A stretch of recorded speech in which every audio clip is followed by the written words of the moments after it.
네, 오늘은 정기국회의 마지막 날입니다. 새정치민주연합은 이번 정기국회에서 국민과의 약속을 지키고 신뢰의 정치를 보여주기 위해서 노력을 했습니다.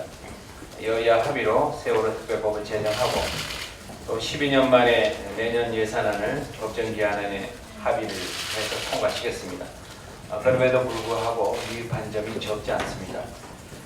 무엇보다도 국민 혈세 100조 원을 낭비한 소위 사자방 국정조사가 여당의 반대로 아직 실시되지 못하고 있는 점과 민생 법안 처리에 많은 성과를 내지 못했습니다. 정기국회에서 처리하지 못한 현안들을 해결하기 위해서 앞으로도 최선을 다하고 다음 주부터 임시국회를 시작하기로 했습니다. 최선을 다하도록 하겠습니다. 특히 올 연말까지 사자방 국정조사에 대한 결론이 나와야 한다 하는 말씀을 다시 한번 강조드립니다. 사자방 국정조사는 100조 원의 예산이 투입됐습니다. 이러한 예산 낭비 의혹을 밝히는 것은 국회의 가장 중요한 기본적인 책무이자 국민의 준엄한 명령입니다. 이 숙제를 남겨놓고 올해를 넘길 수는 없습니다. 새누리당은 사자방 국정조사가 정략의 대상이 아님을 분명히 인식해야 할 것입니다. 오늘도 원내 대표 주례회동이 있습니다. 새누리당은 오늘 중에 이 사자방 국조 수용의 결단을 내릴 것을 촉구합니다. 공무원 연금 개혁은 사회적 토론을 통한 합의안을 도출해야 합니다. 공적연금은 이해 당사자인 공무원과 국민들의 정서가 충돌하는 측면도 있고 또 엄청난 사회적 갈등이 예상되기 때문에 사회적 협의를 통한 신중한 접근이 필요합니다. 우리 당은 여야 또 공투본이 참여하는 사회적 대타협 기구를 제안한 바 있습니다. 공적연금 개혁은 절차와 과정이 더 중요할 수 있습니다. 이러한 과정이 생략된다면 그 목표를 달성할 수도 없을 것입니다. 대타협기구를 통한 사회적 논의에 착수할 것을 새누리당에 다시 한번 촉구합니다. 정윤회 게이트가 터진 이후 권력 실세의 국정농단 증거와 증언들이 잇따라 나오고 있습니다. 청와대와 전직 관료들의 폭로와 반박의 이 핑퐁 게임은 이제 점입가경입니다. 그런데도 대통령은 찌라시라는 등 사실무근이라는 등 수사 가이드라인을 긋고 검찰의 수사를 무력화하고 있습니다.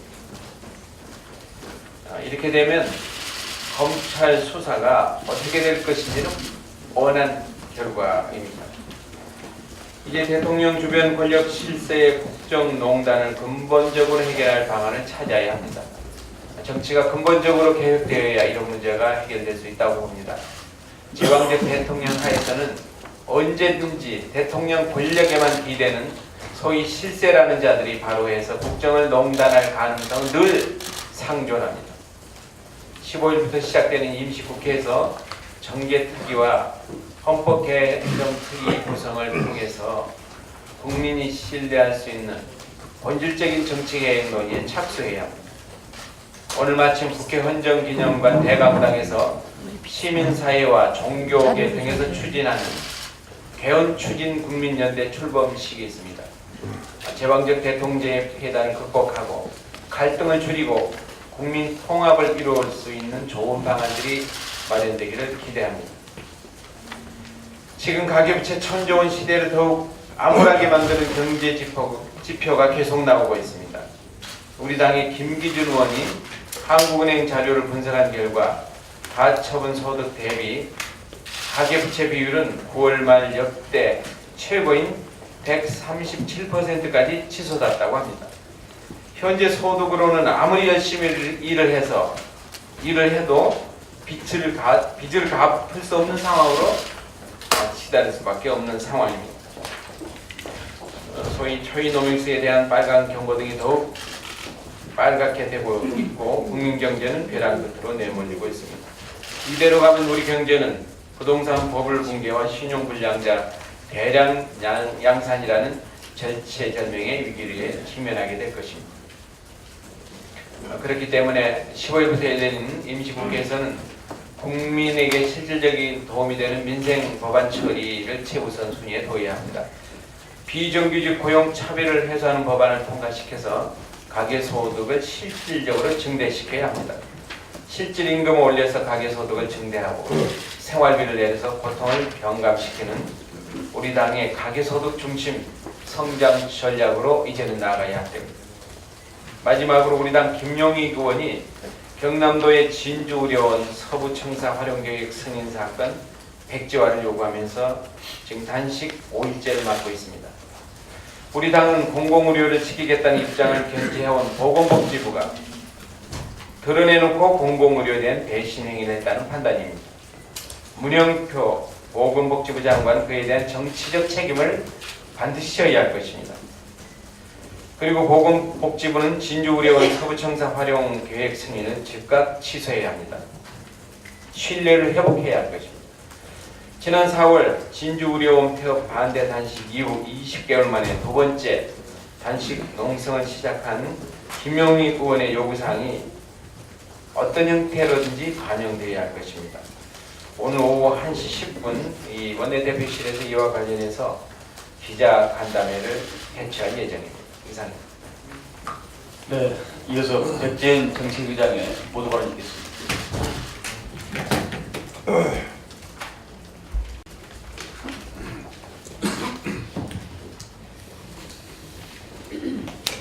대표님께서도 말씀하셨지만 우리 진주의료 얘기를 다시 한번 전해드리겠습니다. 진주의료는 경상남도 서부청사로의 용도 변경 계획을 최근 보건복지부가 승인을 하였습니다.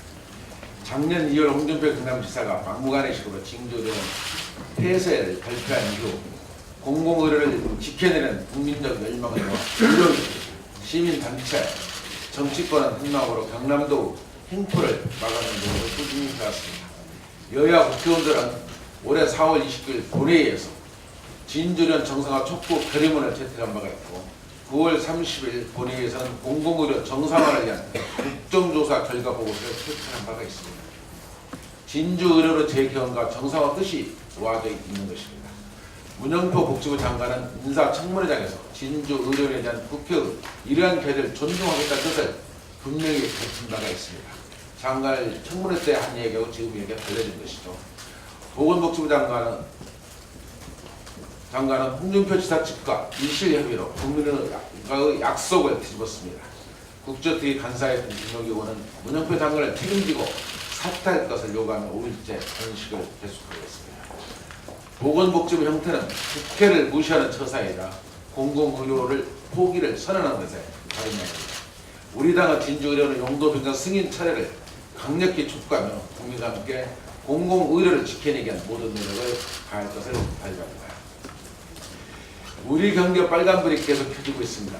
소득은 정체되고 빚만 늘어난 위험한 상황입니다. 지난 4일 한국은행 발표에 의하면 3분기 실질국민 총소득 제2나이가 전분기 대비 0.3%가 증가하는 데 그쳤습니다. 이는 2년 6개월 만에 최저 성장률입니다. 실질국민 총소득은 우리 국민이 국내에서 벌어들인 소득의 실질 구매력을 보여주는 것으로 국민들의 살림살이를 측정하는 가장 중요한 지표입니다. 반면 가계부채는 3분기 말에 사상 최고의 1,060억을 넘어서 충격을 줬는데 부채금의 절대적 크기도 문제이지만 그 성격도 매우 좋지 않습니다.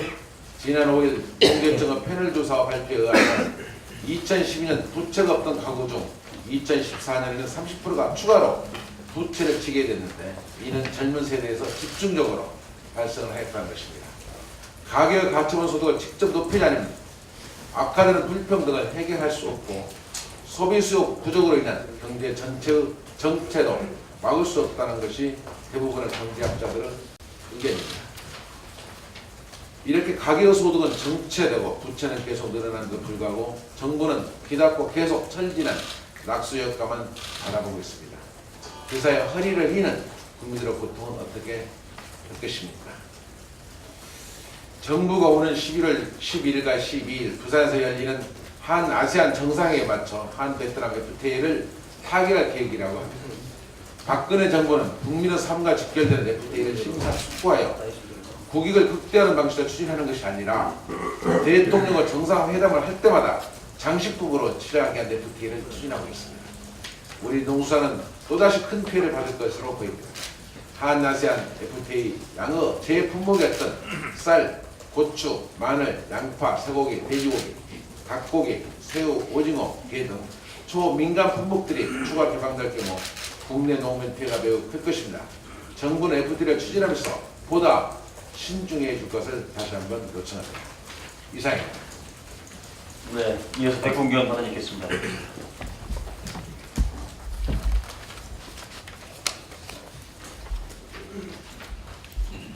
백공기 의원입니다.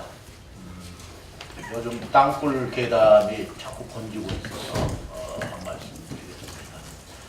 지난 금요일 국방부는 땅굴 관련 민간단체가 주장하는 경기도의 땅굴 의혹 지점을 12월 1일부터 4일까지 밤낮을 가리지 않고 조사한 결과 존재 가능성이 없다는 결과를 공식 발표했습니다.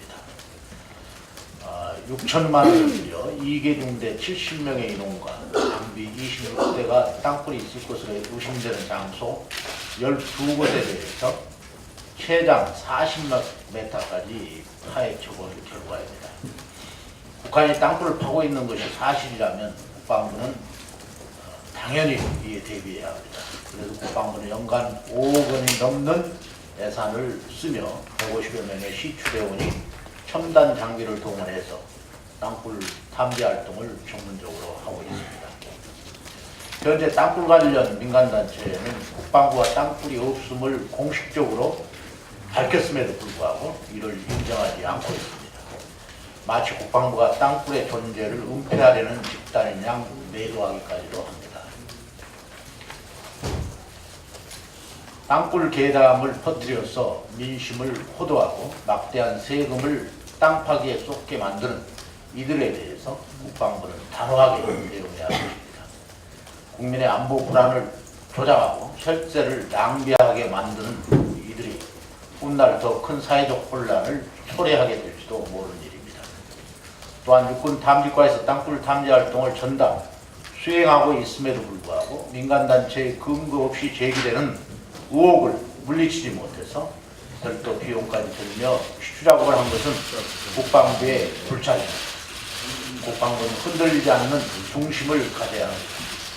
민간단체가 문제를 제기하는 신빙성이 높지 않은 제보에 대해서는 취재에 나서기 전 적극적인 설득 작업을 통해 불안을 해소시켜주는 작업도 병행하기 바랍니다. 이상입니다. 시민은 수당신이 비선 실세니 하는 입에담기조차 민망한 얘기들이 난무하고 있습니다. 사태의 본질을 호도하는 표명까지 이해를 강요당하고 있습니다. 이러한 상황 속에서 지난 5일 0시 50분 미국 뉴욕 존 F 케네디 공항에서는 세계를 향해서 대한민국 재벌기업의 민낯을 적나라하게 내보이는 황당한 일이 발생했습니다. 대한항공 사주 딸 40살의 부사장이라는 여인이 사소한 백신 서비스를 문제 삼아서 이륙을 위해 활주로로 향하던 대한항공 항공기를 후진시키고 또 사무장을 항공기에서 쫓아냈습니다. 이러한 승무원 서비스를 이유로 램프 리턴이 이루어진 것은 전 세계적으로도 전례가 없는 일이라고 합니다. 그 과정에서 대한항공은 사무장을 항공기에서 쫓아낸 행위가 기장과 협의해서 이루어졌다고 변명 아닌 변명을 하고 있습니다. 사주의 딸로 산의 절대 권력을 가진 부사장이 내려가는 근부에 털을 달 수 있는 용기 있는 기장이 있을 수 있겠습니까? 램프 리턴은 통상 기체 이상이나 테러 위험 등 승객 안전에 문제가 생길 때 이루어진다고 합니다. 그런데도 대한항공 부사장은 사소한 기내 서비스를 이유로 해당 승무원에게 난동에 가까운 밤을 지르고 해당 항공기를 후진시키고 급기야 승무원을 기내에서 쫓아냈습니다. 대한항공 부사장의 승무원들에 대한 슈퍼 갑질 뉴스를 접한 대다수 국민들은 경악을 넘어서 조소와 분노를 금치 못하고 있습니다. 철저한 법적 조치를 기다리고 있습니다. 다시는 이와 같은 어처구니없는 일이 재발되어서는 안 되기 때문입니다. 먼저 대한항공 부사장에 대한 항공보안법 위반 여부를 철저히 조사하여 반드시 응분의 조치를 취해야 합니다. 아울러서 승무원들의 인권을 크게 훼손한 대한항공 부사장에 대해서는 국가인권위원회법 위반 여부를 꼭 따져야 합니다. 이번 사건은 대한민국 재벌기업 자녀들의 도덕적 수준이 어느 정도인지를 적나라하게 보여주는 상징적인 사건입니다. 반드시 정부 당국의 철저한 진상조사와 국민들의 납득할 만한 응분의 조치가 이루어져야 합니다. 이상입니다. 네, 아주 의미 있는 발언입니다. 김경엽 의원 발언이 있겠습니다.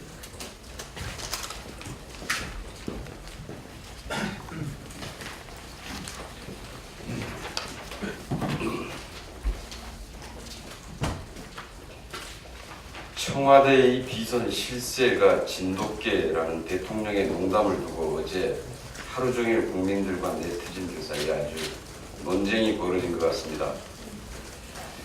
국민들은 이제는 책임을 아무 죄 없는 진돗개에게 떠넘기는 거냐 이런 얘기부터 시작해서 진돗개가 국장과장을 경질하라고 장관에게 지시를 했나라는 질문까지 이어지고 있습니다.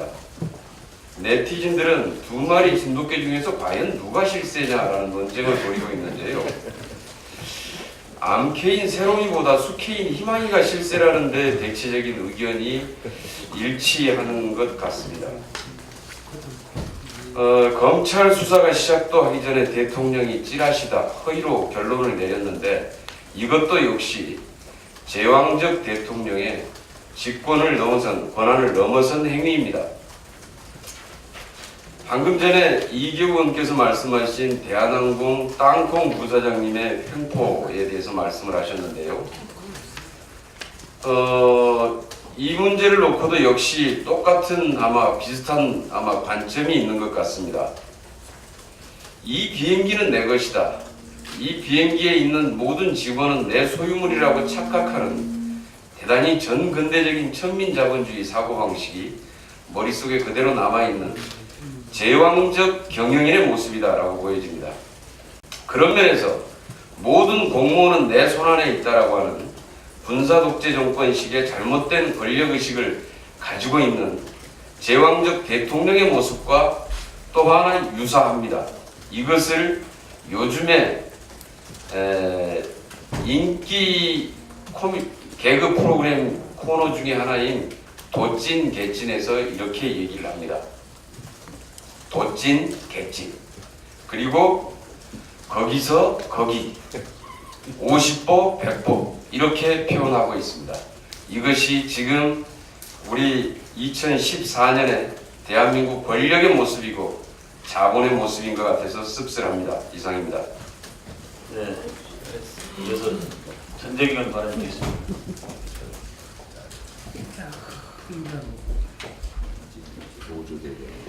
최근 발생한 500일 오룡호 침몰 사고에 대한 정부의 대응과 점차 드러나는 사고 원인을 보면 세월호의 경우와 소름 돋을 만큼 판박이로 보입니다.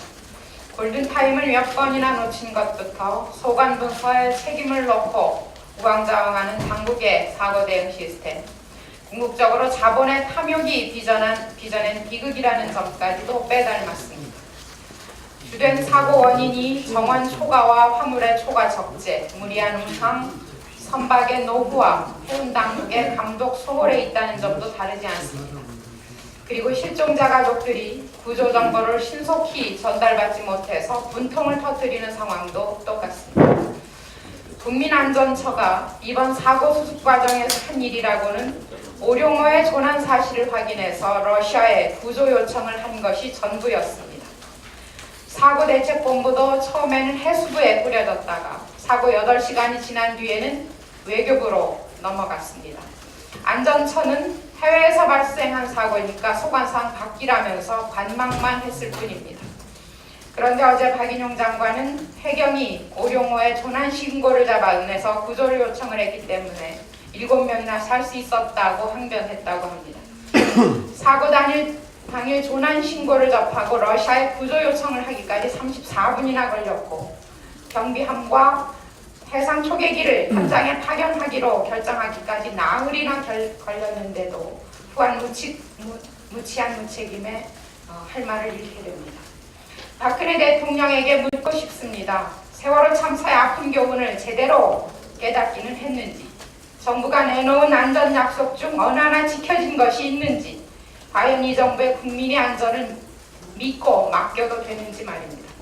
안전차의 역할을 명확히 규정하고 재난사고 앞에서 명실상부하게 제 구실을 다하도록 재정비를 철저하게 해야 할 것입니다. 이상입니다.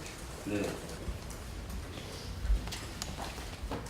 예, 내일 12월 10일은 세계 인권 선언의 날입니다. 매년 11월 25일부터 12월 10일까지 각국에서는 세계 성폭력 추방 주간으로 정해서 각종 기념 행사와 캠페인을 준비합니다. 특히 올해는 성폭력 처벌법이 제정된 지 20년, 또 성매매 방지법이 제정된 지 10년이 되는 해입니다. 하지만 4대학 척결, 성폭력, 가정폭력, 학교폭력, 불량식품과 국민의 안전을 공약으로 앞세웠던 박근혜 정권에서 국민의 안전과 인권보호 수준은 퇴보해가고 있습니다. 가정도, 직장도, 학교도, 군대도 그 어디도 성폭력으로부터 자유롭지 않고 세계 성폭력 추방 기간이 시작되는 지난 11월 25일 경남 통영에서는 경찰의 함정 수사로 인해 단속된 성매매 피해 여성이 모텔 2층에서 뛰어내려 사망한 사건이 있었습니다. 또한 그동안 범죄로 인식되지 않았던 스토킹 사건도 늘어나고 있습니다. 성매매방지법 제정 초기에는 경찰의 여성 청소년대나 여성 기동수사대가 성매매 단속이나 수사를 전담해 왔지만 점차 전담팀이 없어지면서 단속과 수사가 이원화되고 성매매 수사의 전문성과 여성인권 보호는 뒷전에 밀리고 있습니다. 대신 경찰은 법적으로도 많은 논란이 되고 있는 함정 수사라는 손쉬운 카드를 사용하면서 성매매 피해 여성을 중심으로 단속한 것이 이번 참사를 불러왔습니다. 그리고 올 하반기에만도 오랜 스토킹 끝에 피해자를 살해한 사건들이 여러 건 보도되었습니다. 스토킹은 그 자체로도 위협적인 행위일 뿐 아니라 살인에 이르는 심각한 범죄이지만 현재 우리 사회에서는 벌금 8만 원짜리 경범죄로 처리될 뿐입니다. 세계 성폭력 추방 조항과 세계 인권 선언을 앞두고 스토킹이 범죄 행위임을 다시 한번 확인하고 이를 처벌하기 위한 입법화 또한 시급하다는 것을 강조합니다. 오늘과 내일 이틀간 스토킹 범죄 처벌에 관한 특례법 개정, 성매매 단속 및 수사의 문제점과 개선 방안에 관한 연속 토론회가 개최되며 이에 대한 많은 관심이 필요하다는 점을 말씀드립니다. 이상입니다. 네, 수고하셨습니다. 김관영은 발언드리겠습니다. 여야 원내대표 합의에 따라서 특별감찰관 후보자 선정위원회가 꾸려졌습니다. 선정위원회 선정된 김관영입니다. 지난 3월에 법이 통과됐고 6월 19일 날 시행이 되었음에도 불구하고 그동안 약 6개월 동안 유명무실해왔던 특별감찰관 제도가 신속하게 복귀되어야 할 것입니다. 특히 정윤회 씨 국정개입 의혹 사건을 기반으로 해서 특별감찰관제의 신속한 도입이 절실한 상황입니다. 지난 7월에 여야가 민경한 변호사, 임수빈 변호사, 조균석, 이화여대 법학전문대학원 교수 등 3명의 후보를 추천하려고 했지만 조균석 교수의 고사 후보 결정이 지연되고 있는 상황입니다. 대통령 측근 비리를 단호하게 수사하고 처벌할 뿐만 아니라 외부 압력에 굴하지 않는 강단 있고 사법정의를 바로 세우고자 하는 의지가 강한 분을 여야 합의를 통해서 추천하도록 하겠습니다. 특히 감찰 대상자 확대 문제도 논의해서 핵심비서관 3인방 등 이런 문제가 특별감찰관의 대상이 되도록 문제도 논의하도록 하겠습니다. 국정농단 사태가 특별감찰관제 조속한 시행을 통해서 제도적으로 예방되는 계기가 되고 주요 인사들의 절제 있는 행동과 시스템에 의한 국정 운영을 유도하는 계기가 되기를 바랍니다. 이상입니다. 네, 많은 기대를 하고 하겠습니다. 김성주원 발언님께서.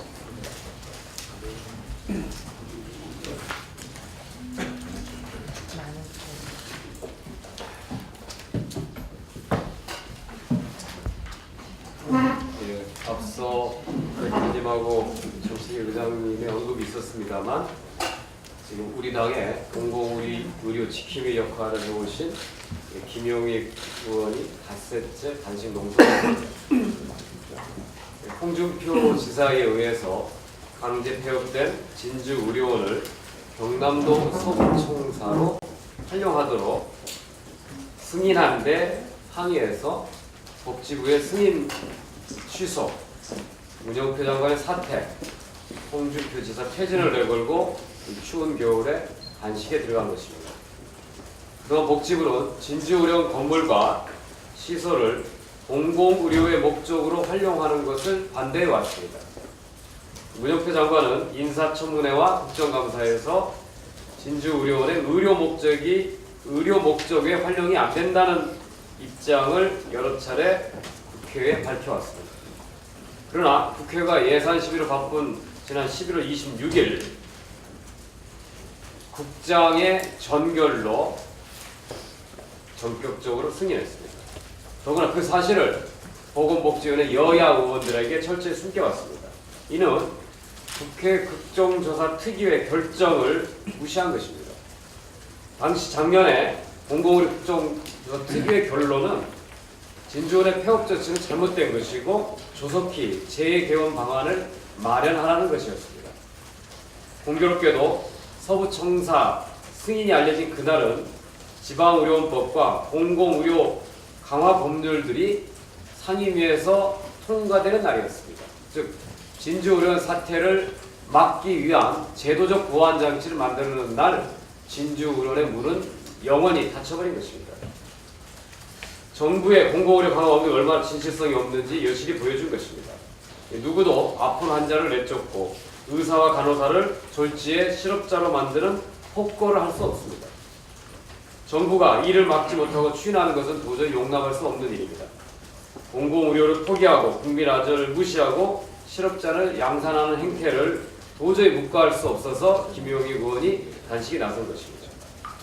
홍준표 지사는 진주의료원 폐업으로 정치 보복의 희생양을 삼더니 이제 경남도청사 활용으로 보수의 아이콘이 되려는 정치의 아역의 산물을 삼고자 합니다. 문영표 장관은 공공의료 파괴자와 의료 영리화의 천병이 되고자 하는 것 같습니다. 해결책은 도청사의 승인 철회만이 유일합니다. 새정치연합은 앞으로도 더욱 공공의료 강화를 위해서 노력할 것입니다. 그리고 김용익 의원님에게 공공의료 파수꾼으로서 우리 당에 이 일을 이끌어 주시기 바라면서 단식을 풀어주시기를 간곡히 호소합니다. 여기 계신 언론인들께서 반전을 거듭하는 취재 현장에서 불편부당한 자세로 취재하시느라 지난 100일 동안 고생이 많았다는 것을 말씀드립니다. 우리 새정치연합은 정기국회에 임하면서 갈수록 팍팍해지는 국민의 삶 속에서 우리가 가지고 있는 역량을 동원해서 국민들한테 꿈과 희망을 싹을 틔우고자 노력을 했다는 것을 말씀드립니다.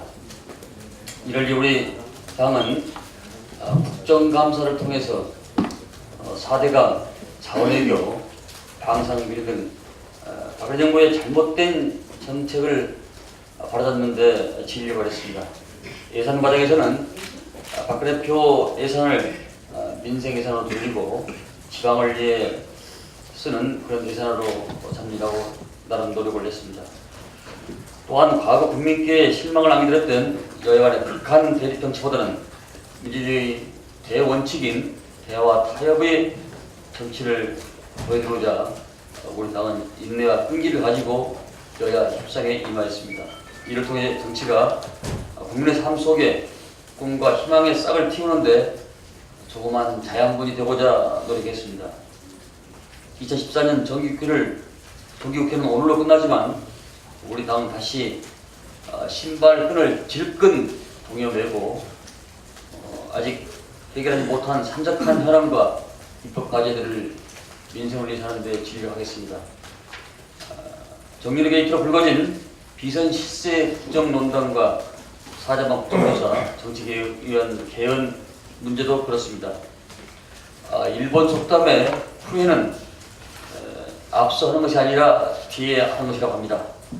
새정 책임자 여러분 앞으로 더욱더 진력하여 뒤에 한다는 후회조차 없도록 국민의 목소리를 더 귀에 담아서 국민을 하나로 묶는데 최선을 다하겠습니다. 여기 계신 언론 여러분 지난 100일 동안 노고 많았습니다. 감사합니다. 이상입니다.